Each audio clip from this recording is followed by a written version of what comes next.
was Martha actually worshiping, right? Because if she is focusing on getting the house ready, is her heart focused on worship?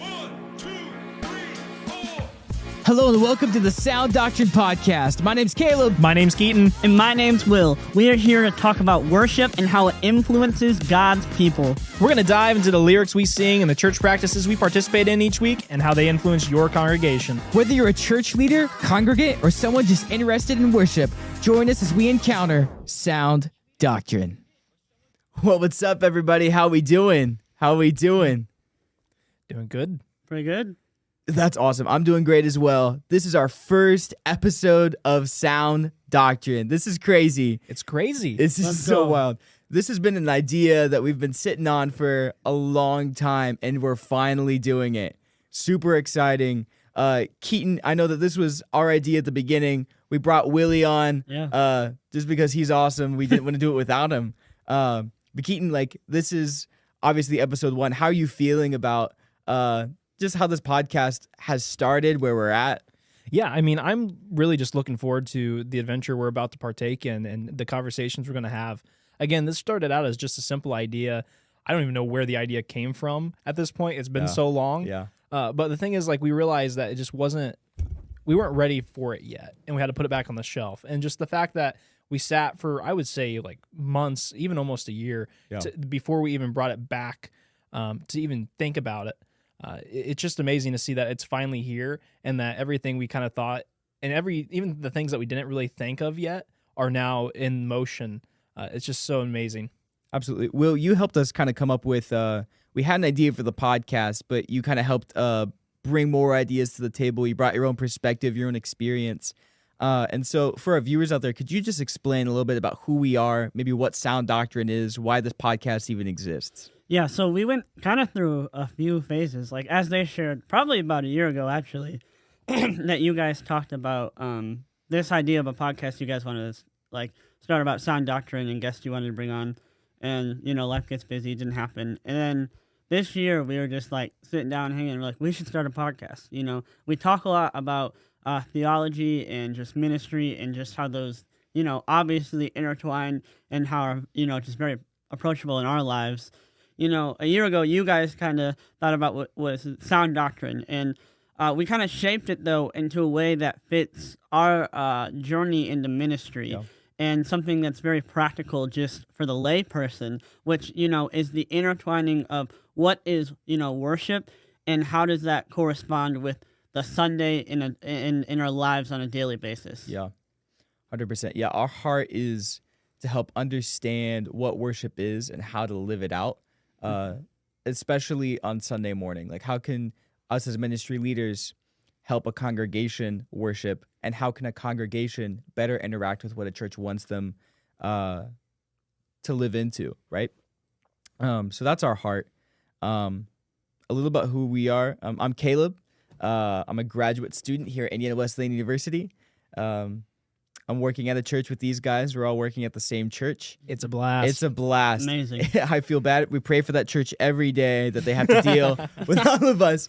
But it truly is a blessing to be able to work with you guys and to do ministry with you. I'm our worship intern. And so doing a podcast on worship, I was like, absolutely, let's do it. Yeah, I'm Keaton.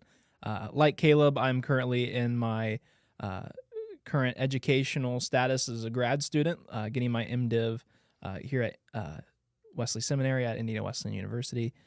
So it's been a wild ride. I'm the adult discipleship pastor over at this church, but I spend a lot of my time dealing with youth. In fact, my undergrad degree is actually in youth ministry, so I come from a wide range of ministry experience within youth culture.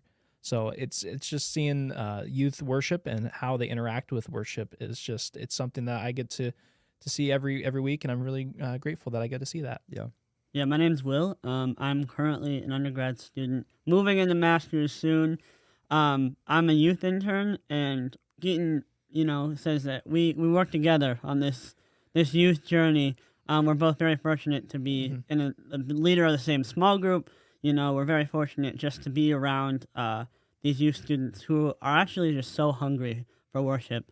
Even when they don't realize it, you can tell, even when they say they don't want to be there, even when they may not be having the best time, they're hungry for this worship. And so I just have such a heart for this this next gen of what is worship and how can they see it? How do they respond to it? Yeah. And when we're thinking about worship, when we're thinking about this concept of being hungry, of wanting to be in right relationship with God, we throw around this word worship, especially in the church world, just very flippantly.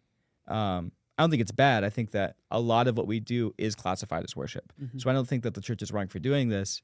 But I think we throw it around very flippantly without really diving deep into this is what we mean when we say worship. A lot of what we mean when we say worship also communicates things that we don't mean. And so I just kind of want to talk about that. Yeah. Like, what is worship not, right? Where a podcast is going to talk about what worship is. But I also want to take some time before we dive deep into the songs, before we talk about the practices, before we talk about how to lead, all these different things that make up worship ministry, that make up being just part of a church, being a disciple of Jesus Christ. What does it mean to worship? What does it not mean to worship? Mm-hmm. So yeah, I'll throw that out to you guys. What is worship not? Yeah, I remember taking a worship class in my undergrad, and there were some things that were said that kind of opened your eyes a little bit to worship. You kind of learn how to plan service and all that stuff, and that's great. But what really mattered was answering this question: what is worship? Mm-hmm. And one thing that stuck out to me as we were having these conversations and trying to describe what worship is and what worship specifically is not, one thing that stuck out and one thing that like really just kind of almost cut a dagger in my heart a little bit, because I had to kind of do some self-reflection, like, is this how I approach worship? Is worship is not about you. Yeah. And I think that was something that I really just had to reflect on and be like, what do you mean by that? And then just kind of be like, do I do that? Do I enter into worship with this mindset of worship's for me? And the reality is, in the individualistic culture we live in, especially being in the American context, we can often approach worship from that mindset that I come to get poured into. Worship is for me. And that's why I think we also have problems that arise like, I don't like this worship song. Well, who cares if you don't like that worship song? Worship isn't about you. It's about God. Yeah. I was actually scrolling through Instagram one day, and this quote came back up, specifically from Francis Chan. And Francis Chan was talking about that exact same thing. He's like, how dare we be so prideful to say, I don't like this worship song, or I don't like the way we do this practice in the worship service. Who cares? Yeah. It's not about you. It's about God. So that was the first thing that came into mind when asking what is not worship. Worship is not about you. And I think that's really hard because we're also participants of worship. Yeah. And so we are involved where in terms of like what we're supposed to be, like we are the instruments for worship. Like when we're singing a song, we're part of the worship team using our voices to sing praises to God. So like we have a role in the church service. We have a role if we're praying to God, like we're the ones communicating to God. And I think that we can, like you're talking about, just like be very focused on ourselves in that. But we have to realize that before we're even involved in worship, God has come to be with us. And so we always want to focus, maybe not always, but a lot of times we want to focus on what we are and who we are and what we're doing, instead of really focusing on who God is and what God is doing before we even do anything. And so I think there's a balance there with, like, we have to hold good practice, but also holding who God is and understanding that he's, like what you're talking about, Keaton, like God is who we're worshiping. And so when we focus on ourselves, we tend to worship ourselves before we worship God, instead of worshiping God for who he is. That's really good. And Keaton, it's really funny that you said that. As we were preparing and looking, something that I just found, I'd never seen this quote, but it's from A.W. Tozer, and I really liked it. And he said, worship is no longer worship when it reflects the culture around us more than Christ within us. Interesting. And I think we, as you shared, we get trapped in that sometimes. Yeah. And I think it even broadens more than just ourselves. When we start reflecting just everything around us more than the church, the body of Christ, that's when we get in trouble, and we aren't in worship anymore. We're out of that. We're out of what this practice is supposed to be. Yeah, when you're talking about culture, what do you think that what do you think that means for you? Like, how does our worship, when we're talking about the church today, we're coming out of the seeker sensitive movement, where the church has been really trying to advertise itself, for lack of a better term, to people who don't have a relationship with God. And so we've kind of taken a turn to where what we're doing within the church is directed to help these people have an encounter with Jesus Christ. But how can we still be countercultural in our worship, but still do things within our church services to reach those people who have never had an encounter with Jesus Christ? What's the balance there, do you think?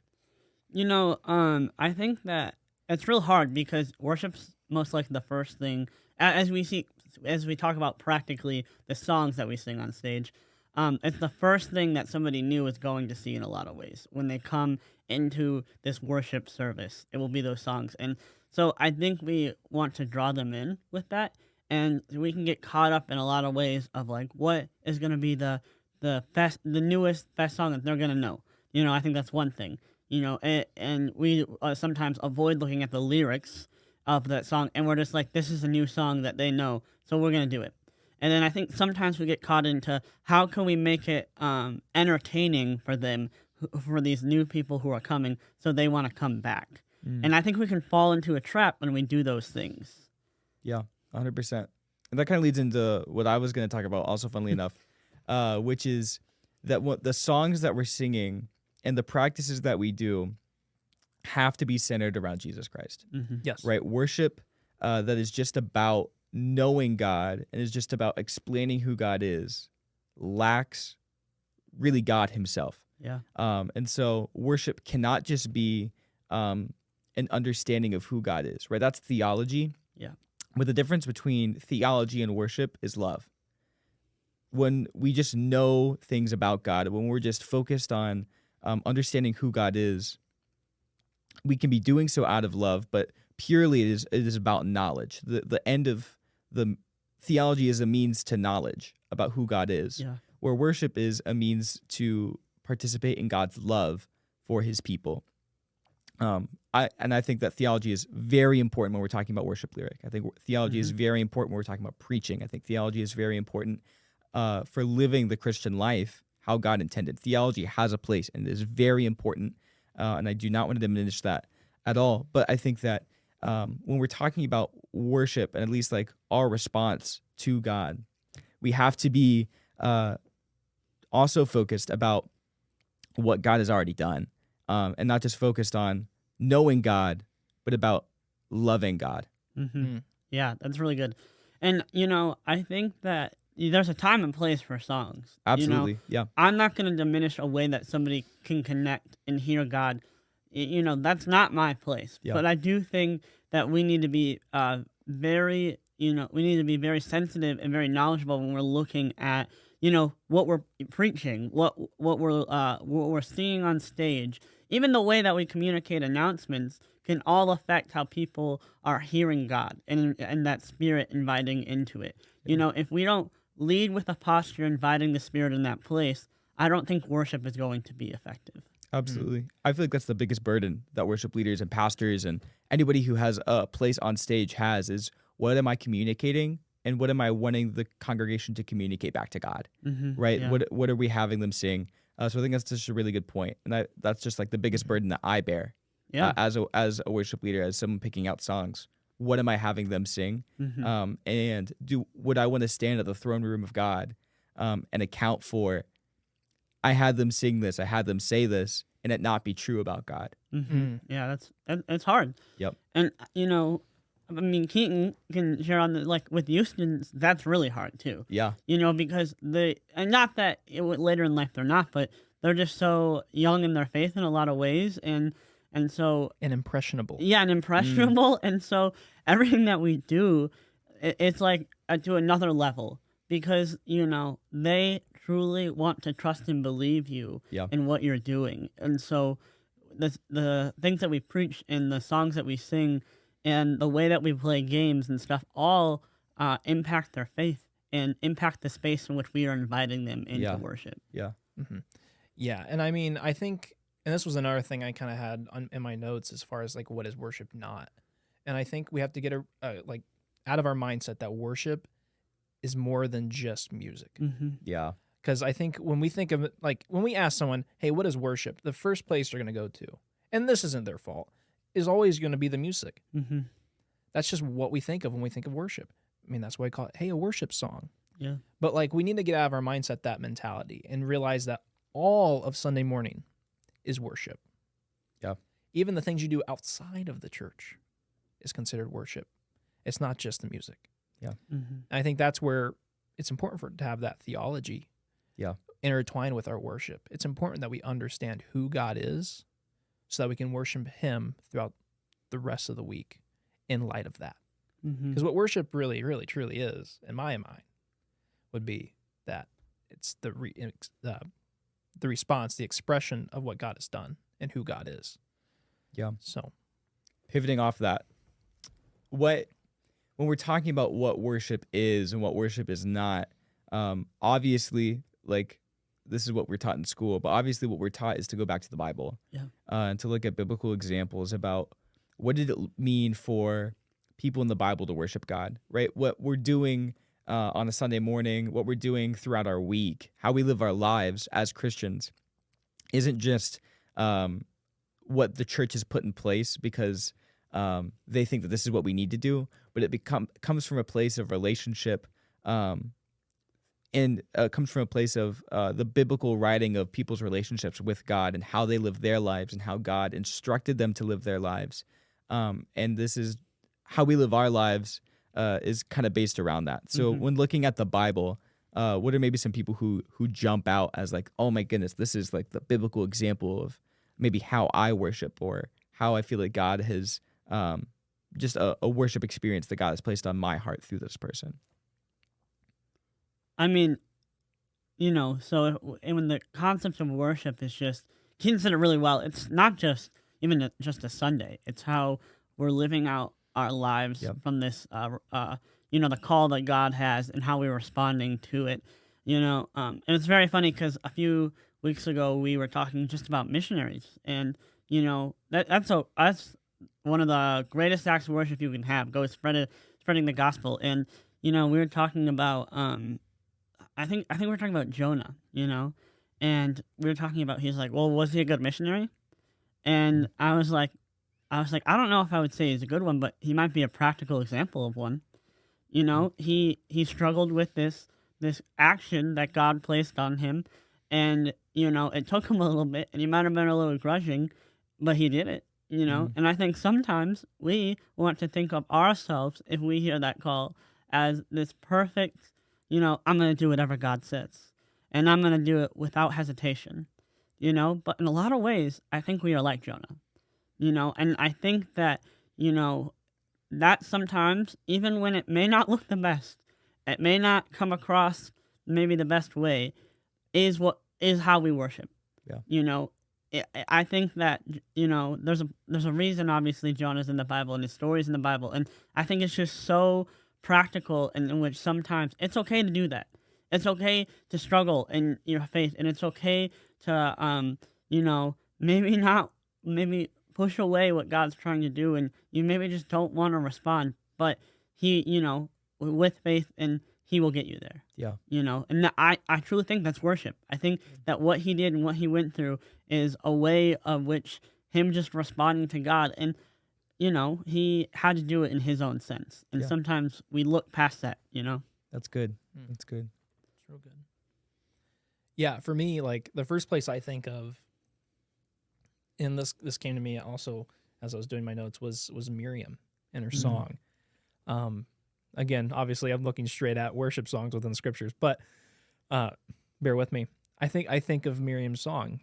So if you don't know, after God leads the Israelites out of Egypt and they cross the Red Sea, upon getting to dry land, well, I guess they walked on dry land the whole time, but once they get to what should be dry land without water surrounding them, they praise God. And it's just such a beautiful thing where they look back on all that God has done. This looks back at the plagues and everything, looking at where they were, where they are, and where God is taking them. And that is, out of that posture is where they praise God. Yeah. I think that's just such a beautiful sight to see. That's really good. Yeah. One of the biblical examples that has just always stuck out to me is the story of Mary and Martha. Yeah. Where Martha is in the kitchen. She's preparing the house. She's preparing food for Jesus. But her sister Mary is just sitting at Jesus's feet and just really soaking in being at Jesus's feet, just being in his presence. And Martha comes in and she's like, Jesus, tell my sister to help me out. Like she's really upset about it. She's like, come on, like she's doing nothing. Yeah. But Jesus looks at Martha and is like, Martha, like Mary's doing what's right. I'm not going to tell her to leave. Like this is what I want you really to be doing. Yeah. And that story just like I think it communicates what I think the church isn't really good at, and what the church is really good at the same time. I think there's a lot of times where we're focused on the wrong thing. We're focused about preparing the church for people who don't know God, for preparing our hearts for these certain things that really aren't important, by placing things above Christ, instead of just sitting at his feet, right? We're preparing all these other things that aren't important and placing them above Christ. But I also think what you were talking about the youth, like I feel like the youth students that we're ministering to really just want to sit at Jesus's feet. They really know that like where they need to be is at the feet of Jesus, and they're willing to drop everything to kind of be there, to be at his feet, to soak that all in. And so I feel like this new generation is a lot more Mary than they are Martha. But I think the danger that we have, especially as ministry leaders, is to be more like Martha and to kind of put Jesus on the back burner to make sure that everything is prepared. Yeah, Caleb. So I agree with that statement, that I do think as the church we can be more Martha when this new generation is kind of being more of a Mary. However, I do want to play a little bit of devil's advocate, but also I just want to be on the defense for the Marthas out there, because here's the reality: is Martha was worshiping God in that moment. Like, yes, what she did in calling Mary out, not so much. Like, she was in the wrong there because she was trying to pull Mary out of a form of worship that was really engaging for her. But Martha was serving God. Like, let's think about that for a little bit. Martha was actually serving as a form of worship. Her problem was not the fact of, like, Mary's not doing this, but she tried to pull Mary out of it, out of her space of worship. And I think that might be another problem we get into. It's just the fact of sometimes we see people worshiping, but not in the way that we like worship, and we try to pull them out of it. Was Martha actually worshiping, right? Because if she is focusing on getting the house ready, is her heart focused on worship, right? So she can still be doing what is right? She's doing what's culturally acceptable, what culturally is expected of Martha. But, and I don't know if we can tell this from, I guess how I read it, and that also how I read it maybe is probably not how it happened. But how I read it is that like Martha isn't necessarily worried about worshiping God. She wants to make sure that her house looks good for God, right? So when we're worshiping, are we worshiping so that our house looks good for God, that we look good on the outside? Or are we worshiping because God has changed our heart and has changed our perspective? And so we worship God in spite of how we look and in spite of maybe how dirty our house is, but we're willing to put everything behind. So is Martha actually worshiping, and is her heart in the right place? I think that's a really good question, honestly. And I think, you shared, like, we weren't there. Right. So We don't know her heart posture. We don't know anything.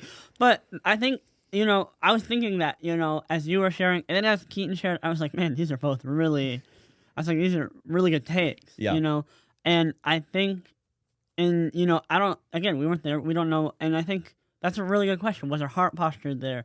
Was yeah, Keaton made a good point though too. Was that her way of worship? Yeah. Do we sometimes get caught in that of where we're trying to be like, that isn't what worship is?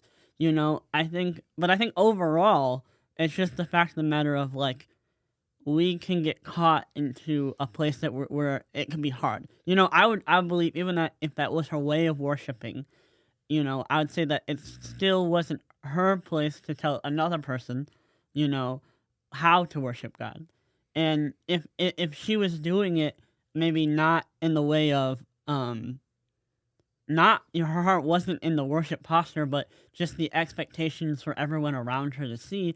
I don't think all the time that's okay. Sometimes I think, not saying that should always be, but sometimes we do just have to go through the motions. Yeah. But I do think it can take us away. You made a great point about how she was so distracted and not in the awe of the presence of which she had, and we can do that too. I think we can get caught up in those things and not be just in the present that we get to be in the Spirit of God. And for like, when I think about like, what does it mean to be a good Martha? Mm-hmm. Right? Because I think, Keaton, you do have a point. Like, there are Marthas out there. There are people who, I think about like the audio visual light people. I think about janitors at a church, or even just like people who do things at your work, right? There are people who truly have a heart to prepare the house for Jesus. There are people who truly have a heart to make sure that everything is prepared so that when Jesus enters your space, that he is able just to do whatever he wants because everything is already prepared, right? And so I feel like there definitely is a place for Marthas in the church. There has to be places for Marthas in the church, because we're not just dealing with Jesus coming, but we're also dealing with people, right? And so like we have to prepare the house for people to encounter Jesus, while also preparing the house for Jesus. And so I think, Keaton, you make a really good point. There definitely is a place for Marthas in the church. We just can't allow our Martha mentality of bringing people out of it, of getting our mind off of what is truly important. But I think if we're reading it that Martha is worshiping God, there definitely is a place for Marthas in the church. So I just want to affirm that. Yeah, and I think the church has to have both. Absolutely. Like you can't have just Marthas and you can't just have Marys. Yeah. So I think it's valuable that you have both. Yeah. Absolutely. Like, and the reality is all pastors are somewhat Marthas because we all have to prep for Sunday morning. We all have to, my job on a Sunday morning is I unlock the doors. Yeah. If I don't do that, no one walks into church. Right. Yeah. So, but like the thing is, out of all the tasks I do on a Sunday morning to prepare for the worship service, my favorite thing I get to do is pray. Yeah. So that has become my favorite thing I get to do on a Sunday. That is what I consider the most important thing I do on a Sunday morning when I prep, is I pray through the entire sanctuary. And to me, that is, but again, I'm also kind of a Martha, or Mary, not a Martha. I'm definitely a Mary. I will sit at Jesus' feet for hours and completely ignore all the work that's happening around me. But no, so like that is what I consider. But I think a church needs to have both. And I think that's kind of going into the next question is like, what is a good spirit of worship, or what is a spirit of worship? Because I think when we're looking at Mary and Martha, there's two different spirits here. There's two different mentalities. There's two different approaches to worship. So what are some different approaches to worship? Maybe is there a better one than another, or are they all equal? Man, that's a tough question. There's a lot of spirits. We even talked about just the heart, the posture, of worship. And I think we need to understand that people are going to, hear God in a different way. There's a reason why God gives us different gifts and abilities. He gives us different ways to hear his presence. Some people hear God through the songs that we sing on a Sunday. That is the way that they will connect with God the most. And even just in that space alone, there's a vast varieties of way in which they can hear God. There's so many different ways in which we can participate in this call and response of singing these songs that we have. And I think it's just so important to understand that there's just going to be so many different ways that people can hear God.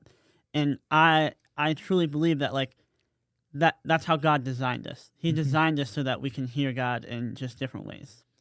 Yeah, I think there's kind of going off what you're talking about, Will. Like, there's different ways that people experience God, and there's better ways to worship, and there's better ways than others to like kind of foster some of those moments, right? There's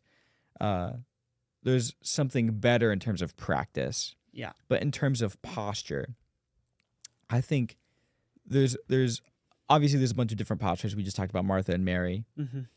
But I think the overarching posture, if we were just to come up with one posture, what would I want everybody to experience on the Sunday morning is just a willingness and an openness to experience God.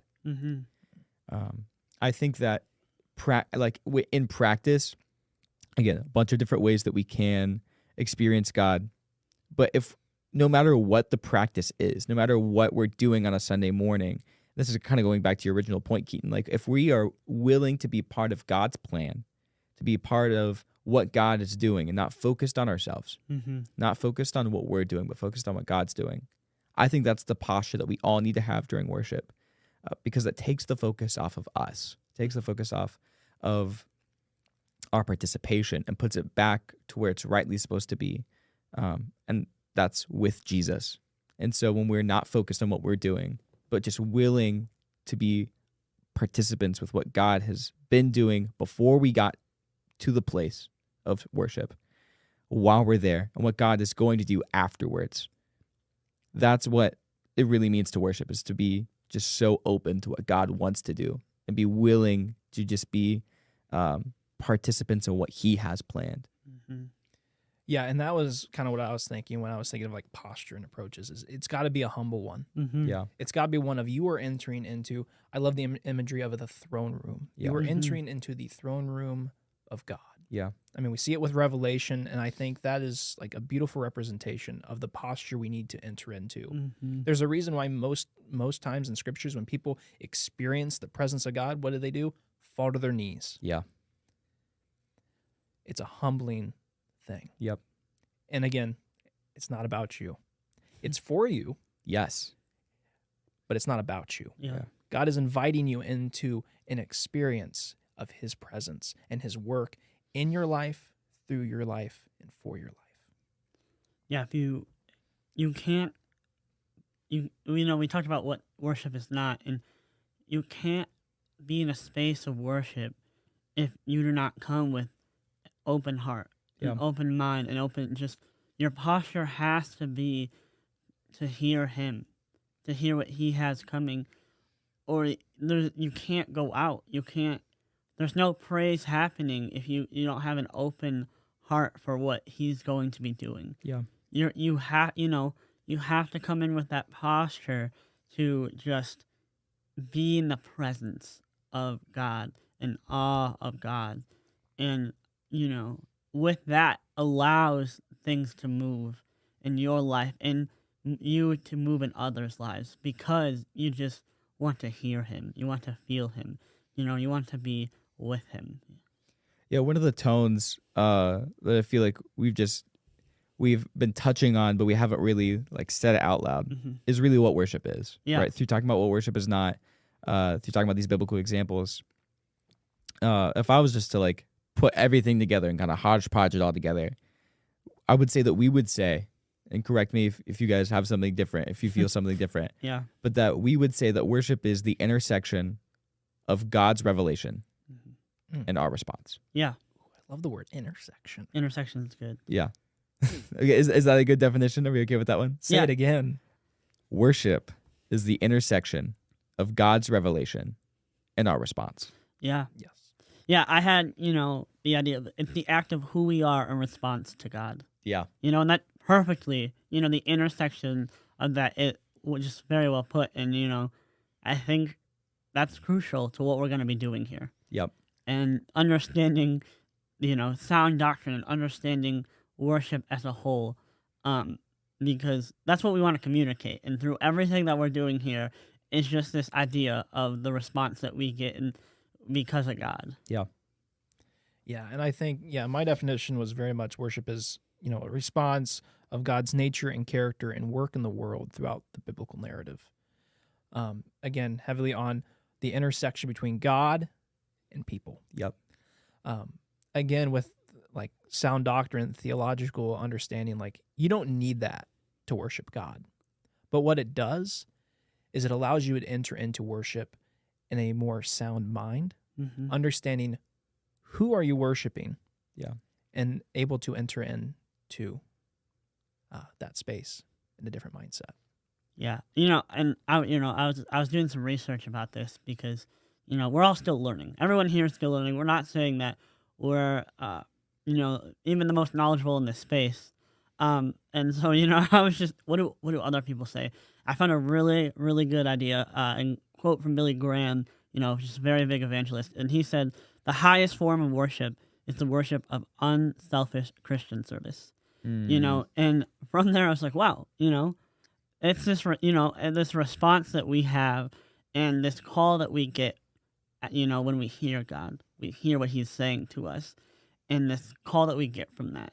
And we'll dive into all these ways and all these things and how we can respond and how we can make it the best posture for worship in a service in a week. But I think it's just so crucial that we understand that it's going to be this response that we get from God. Yeah, absolutely. When we're thinking about our response to God, it comes from His revelation. Yeah, And that's what we were talking about. It's just that, God has been at work before, is at work now, will be at work in the future, and we're at all times just continually responding to what God's doing. And this goes beyond just a Sunday morning, right? How are we responding to God through His Word? How are we responding to God in our own times of worship?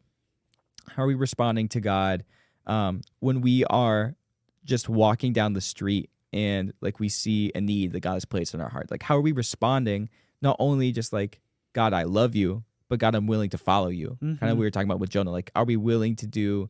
Are we willing to follow God more than Jonah? Are we willing to worship Him more than just being a participant, but being an active participant and taking the first step and taking the next step to what God has called us to? And this conversation of what is worship, I think, is really important. And next week we're going to be talking about why does it matter, right? Keaton, you hit really on the head. You don't need all this information to be able to worship God, right? God is able to worship you with zero understanding of who He is, right? Obviously, He wants to reveal Himself more and more, and His goal, God is in the business of people, and His job is to reveal Himself to you and to have a relationship with God's people, with His creation. And so next week, we're really going to hit on why does this matter, right? You can have this definition, but why does it matter? How are we going to use it? And that's going to help kind of frame these next few episodes. And we're going to dive deep into, okay, what does this song communicate, right? Is this a song that really communicates God's revelation and response? Or is this a song that communicates the feelings that I feel when I encounter God, right? So these are important conversations. They're going to stem from this conversation, and hopefully these next few episodes are going to be building off each other on why does this matter? How can we use it? And then springboarding us into, okay, but let's talk practically. Yeah. I think that we're just so excited and happy just to build this framework. And move in, we talked about what is worship, then to move in why does it matter? Because I think we can jump over that sometimes. We can be like, well, I understand what worship is, and I know I need to do it, but truly, why does this matter? And not just our Sunday faith, but in our everyday faith. If it's this progressive revelation that we get and this response we're supposed to have, then we need to understand it's more than a Sunday faith, but it's a Monday, a Tuesday, a Wednesday. It's an everyday faith and an everyday response that we're supposed to get from God. Yeah, and again, we're just a group of friends sitting down and talking about what is worship and who God is. And we'd love for you to join us in this conversation. So please go ahead, write your own definition of what is worship. Again, you can adopt ours. We'd love for that. But we also want to leave some room for some creative liberty. What's your definition of worship? And bring that next week as we talk about why it matters. We'll see you next week, guys. Thank you so much for joining the Sound Doctrine podcast. See you guys. See ya. Our show is brought to you by the Lantern Podcast Network through Wesley Seminary at Indiana Wesleyan University. Thank you, Indiana Wesleyan University, for allowing us to use your podcast studio. For more Christian content, check out the Lantern Podcast Network. And as always, keep singing, Keep seeking. And let sound doctrine lead the way.